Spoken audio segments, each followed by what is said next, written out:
KSR9 news కి స్వాగతం. Generic మందుల విక్రయాలపై మాట్లాడే ఎమ్మెల్యే తాతయ్య. జనరిక్ మందుల విక్రయాల గురించి అసెంబ్లీలో జగ్గేపేట ఎమ్మెల్యే తాతయ్య బుధవారం మాట్లాడారు. ఈ అంశంపై ఆయన మాట్లాడుతూ జనరిక్ మందుల షాపుల్ని మారుమూల ప్రాంతాల్లో కాకుండా ప్రభుత్వ ఆసుపత్రుల ప్రాంగణంలో ఏర్పాటు చేయాలన్నారు. జనరిక్ మందులు విక్రయించే జనౌషధి కేంద్రాల కేవలం ఈ తరహా మందులని అందుబాటులో ఉంచాలన్నారు.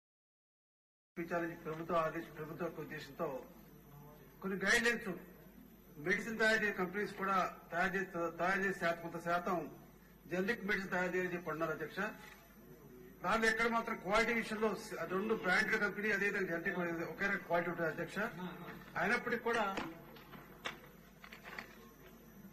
జనరిక్ మెడిసిన్ మీద టాబ్లెట్ షీట్ మీద చూస్తే ఎక్కడో జనరిక్ ఉండదు అధ్యక్ష. అదేవిధంగా ఎంఆర్పీ విషయంలో బ్రాండెడ్ మెడిసిన్స్ కి జనరిక్ మెడిసిన్ కి ప్రింటింగ్ మాత్రం సేమ్ రేట్ ఉంటుంది తప్ప రేట్ ఎక్కడ వేరియేషన్ ఉండదు తప్ప. అందువల్ల ప్రజలకు జనరిక్ మెడిసిన్ ఏది ధర విషయంలో ఏమాత్రం కన్ఫ్యూజ్ అవ్వడం వల్ల కూడా చాలా మంది జనరిక్ మెడిసిన్ వాడలేదు. దాన్ని ఆ టాబ్లెట్ షీట్ మీద జనరిక్ మెడిసిన్ ప్రింట్ అయ్యే విధంగా చర్య తీసుకుంటారా?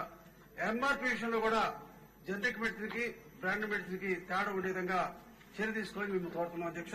అదేవిధంగా ప్రధానమంత్రి జన ఔషధి కేంద్రాలు చాలా చోట్ల ఏర్పాటు చేశారు అధ్యక్ష.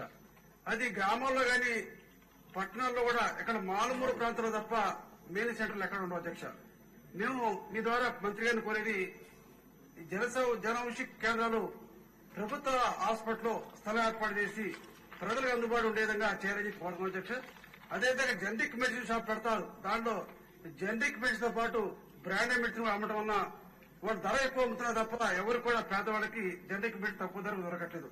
దానిని కూడా ఖచ్చితంగా generic medicine shop only generic medicine అమ్మే విధంగా చర్య తీసుకోవాలని మేము ద్వారా మంత్రి గారిని కోరుతున్నాం అధ్యక్ష. అశోక్ గారు.